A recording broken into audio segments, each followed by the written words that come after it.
Hi students, welcome to AstraDex. Today we are going to see about the chapter Optics. In that Ray Optics we are going to see about this. So before going to the chapters, we have to know about the weightage of marks that has been distributed by our CBSE board. So totally there are 14 chapters in class 12. So on that, first 3 chapters, that is electrostatics, that comes under electrostatics. It is consisting of electric field, electric force, electric potential and capacitance. So for that, the total weightage of mark is nearly 11. Next chapter, current electricity. All these 4 chapters together has totally 16 marks. Next, coming to the 5th chapter. So the 5th chapter, magnetic effects of currents, magnetism and matter. These chapters are consisting of totally 17 marks. In that 17 marks, electromagnetic induction and alternating current carries 6 marks. And remaining goes to the magnetism, that is magnetism and matter, magnetic effects of electric current. Next, coming to electromagnetic waves. Electromagnetic waves is the smallest weightage chapter. So it consisting of 4 marks only. And next, the most important chapter is optics. For optics, total weightage is given as 14 marks. For ray optics 7, for wave optics 7. And these 14 marks together with electromagnetic waves 4, totally 18 marks is given for this particular chapter. And the 5 more questions, that detailed answers questions, can also be from this chapter. Definitely there should be one question from the ray optics and wave optics. Next, dual nature of radiation and matter, atoms and nuclei. These 3 chapters each carries 4 marks. Totally 12 marks is given as the weightage for these 3 chapters. And lastly, semiconductor devices. For that 7 marks is allotted. Mostly in all the question papers, board exam question papers, definitely a big question, big answer type of question will be from this semiconductor also. From semiconductor devices, from optics, from the first chapter current electricity with the electrostatics. These 3 chapters are very important when we consider about the detailed answers type of questions. So that's why today we are going to see about the most higher weightage chapter, that is optics. Okay, let us move on to the lesson. So ray optics, this chapter, the heading of the chapter is ray optics and optical instruments. So first of all, we have to know what is ray. Ray represents light ray. Based on the factors of light, we are going to see about the reflection and refraction in this chapter. And the remaining phenomena such as interference, diffraction, polarization, these things we are going to see in the next chapter, ray optics. So, first, what is light?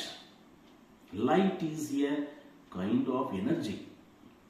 So, from where the light is formed? It is formed from different sources. One of the major source of the light is sun. So from sun, the light radiation is emitted and reaches the earth. So after that only there are different varieties of sources of light which are man-made was discovered later. Natural source of light is sun only. So the velocity of the light is calculated by different methods of experiments given by Foucault, Michelson, and from all these, the inference that they got is the velocity of light in vacuum or air is equal to 3 into 10 power 8 meter per second. So the velocity is given as, velocity of the light c is given as 3 into 10 power 8 meter per second.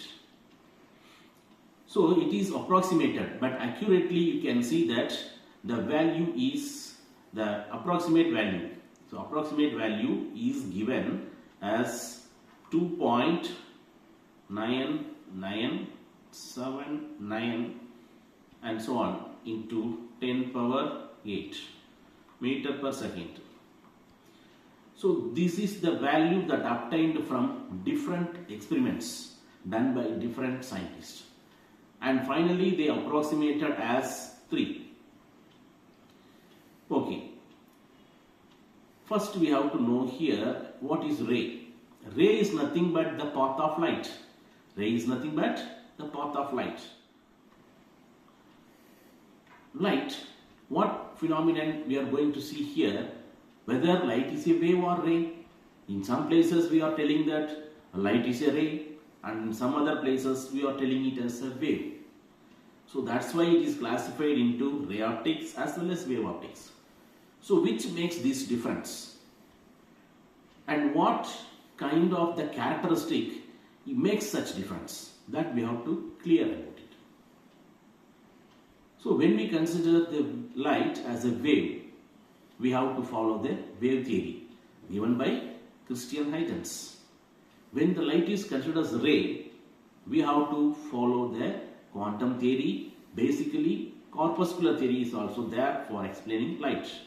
These different theories of light that we have studied in previous chapter itself. Wave theory given by Christian Huygens, corpuscular theory given by Newton, and electromagnetic theory given by James Clerk Maxwell, and quantum theory suggested by Einstein. These are the 4 theories.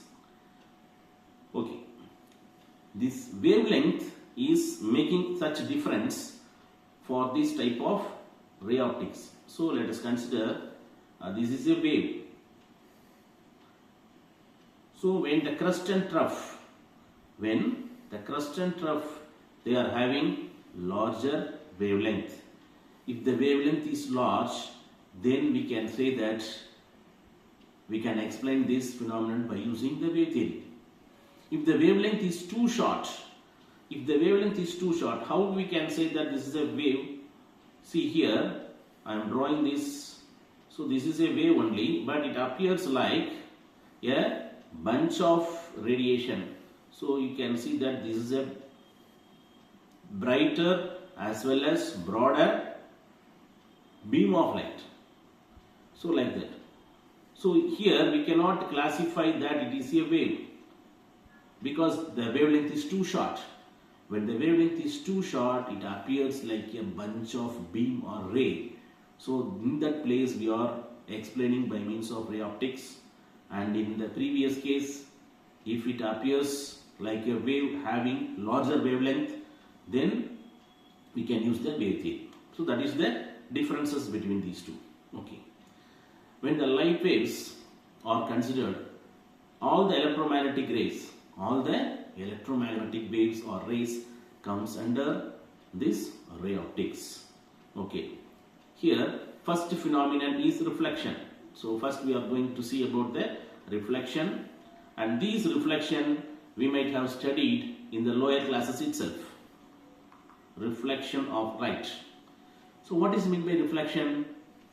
That is nothing but when a light ray travels in a medium and hits on the surface of a polished surface or a smooth surface, and it is repelled by that medium. After falling on the surface of the medium, it is getting repelled. Because of the repulsion, the light ray travels in the same medium back and forth.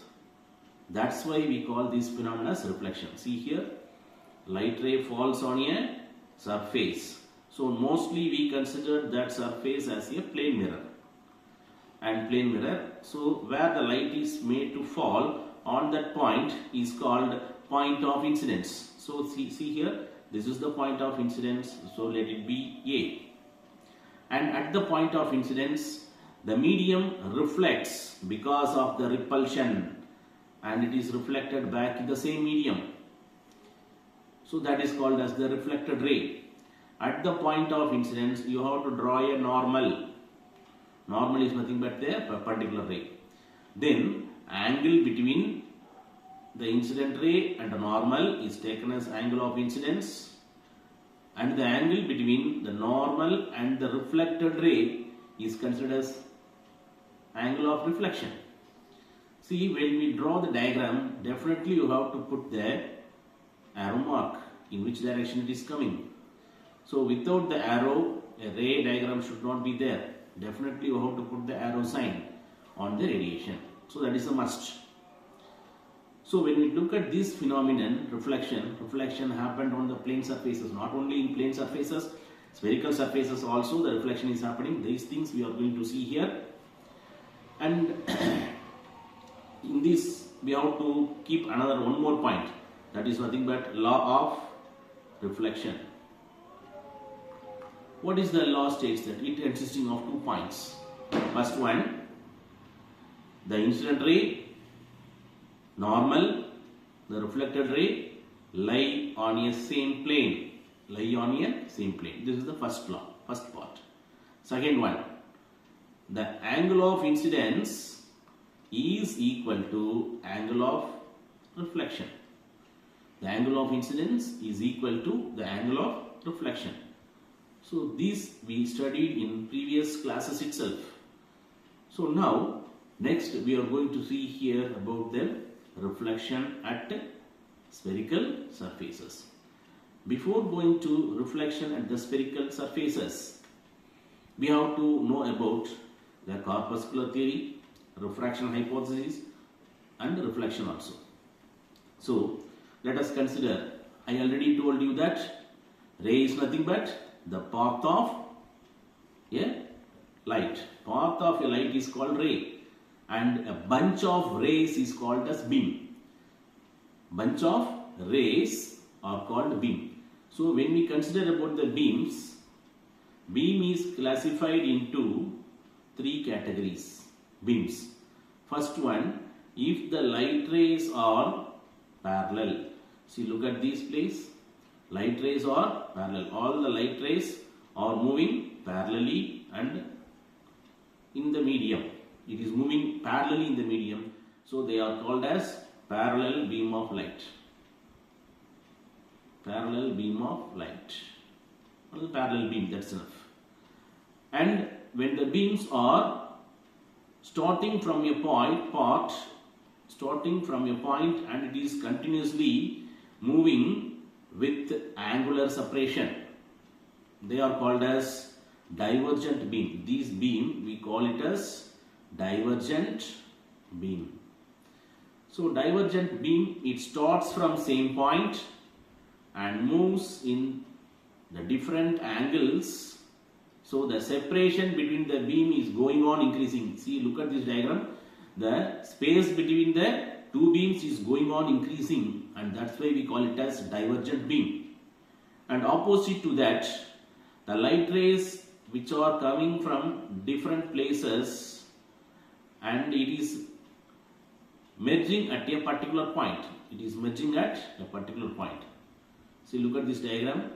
So these radiations are coming from different places, but they are converging at a particular point. So they are called as convergent beam. So these beams, they are called as convergent. So you came to a conclusion that beams are of 3 types. They are parallel beams, divergent beams and convergent beams. Parallel beams mostly formed in the plane mirrors. Divergent and convergent beams formed in the spherical mirrors. So we are going to see about the spherical mirrors in the next part. So we are going to see here about the spherical mirrors. Spherical mirror is of two types, that you already know that it is of two types.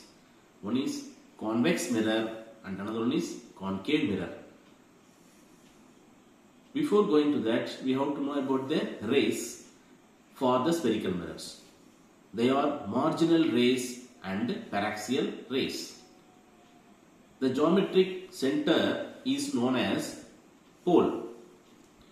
So here you can see the diagram. Geometric center of a mirror is called as pole. See, I am drawing the mirror here. So this is a concave mirror. So the ray which is passing through the center, that is called pole.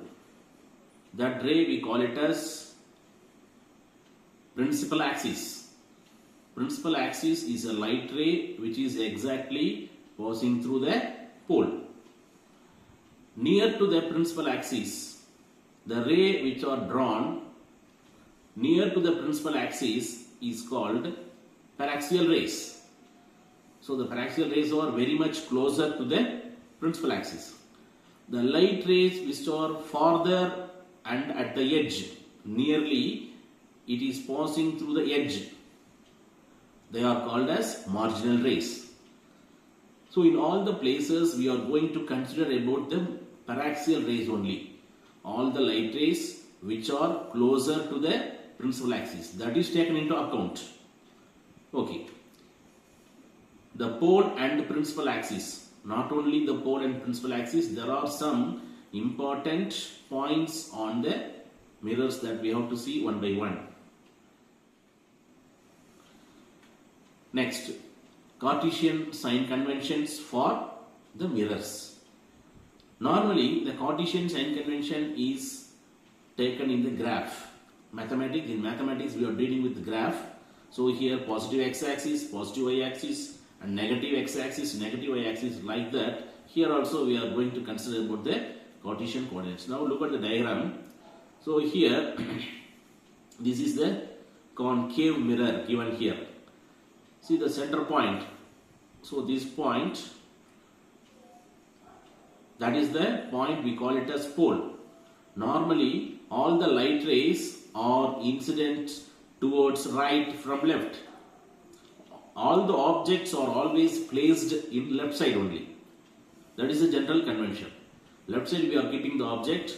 So the incident light ray is always traveling from left to right. Since it is traveling from left to right, it is taken as positive. It is along positive x-axis, so it is taken as positive. If the reflected ray, which is traveling from right to left, the light ray which is reflected from the mirror is traveling from right to left. See here in opposite direction. In the opposite direction of incident ray. So the one which is traveling opposite to that of incident ray is taken as negative. So it is along minus x-axis or the x-dash axis. So it is taken as negative.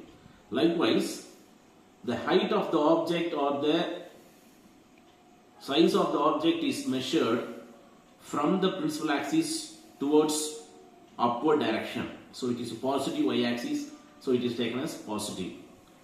Likewise, the size of image or the height of image obtained in the concave mirror is in inverted position, and it starts the image, the one point of the image starts from the principal axis and it is moving in downward direction. So it is equivalent to the negative y-axis. So that particular height is taken as negative. These are the Cartesian sign conventions regarding to spherical mirrors. So I am recapping it. Towards positive x-axis, it is taken as positive. That is all the incident rays which is traveling from left to right is taken as positive. After reflection, the light ray is traveling from right to left, it is taken as negative. Likewise, the height of the object is taken as positive. The height of the image which is in inverted position is taken as negative.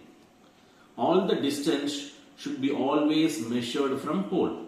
So that point you have to keep it in mind. That is the first important point.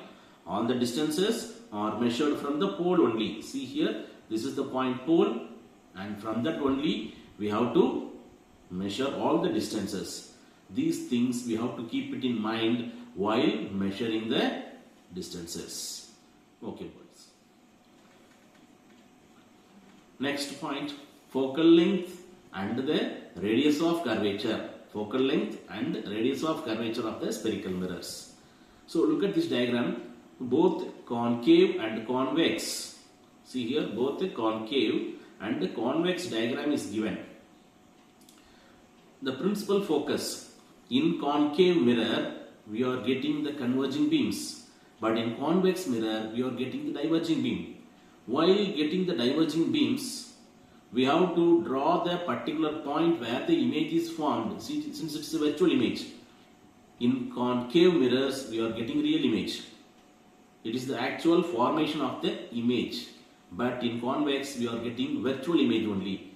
We have to draw the ray diagram in backward direction. We have to produce it in backward direction, and then only we can find the position of the image. It is a virtual image. See, look at this diagram.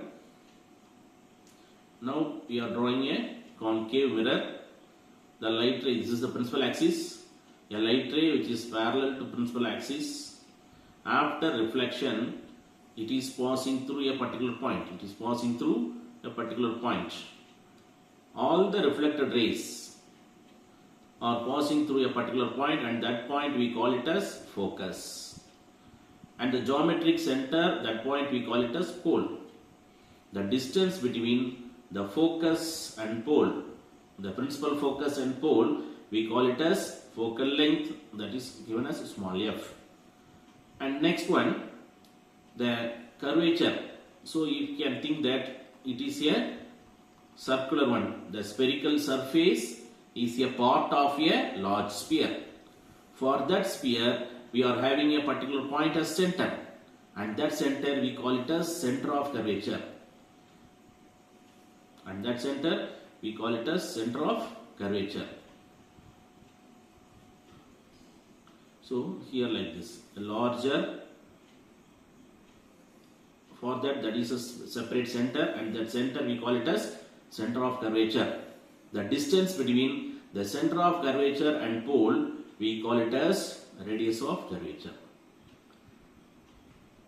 So these are the important points that we have to know about the spherical mirrors.